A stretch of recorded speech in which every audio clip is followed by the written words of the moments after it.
Well, the financial impact of the floods isn't completely disastrous. The big retailers may actually stand to benefit from them.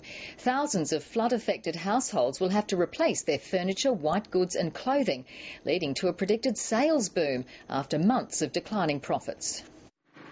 The flood crisis has some shoppers worried. New figures show consumer confidence has fallen to a 7-month low. Some economists now say the floods could cost Australia up to $30 billion. I think some of the estimates are over the top. We've got to remember that while there's some short-term negatives for the economy, there's significant longer-term positives. Positives like an increase in retail activity.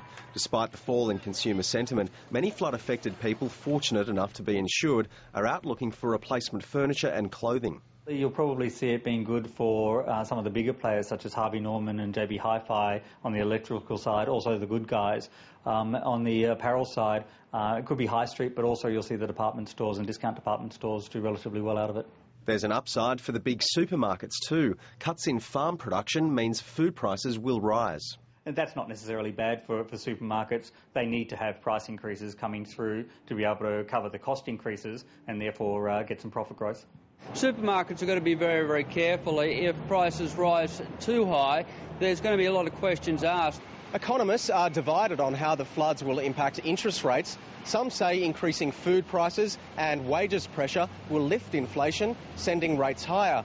Others say the flood's slowing effect on the economy could mean rate hikes are delayed. The floods will have a short-term dampening influence in terms of the economy. That means the Reserve Bank can hold off on any rate changes until towards the middle part of this year.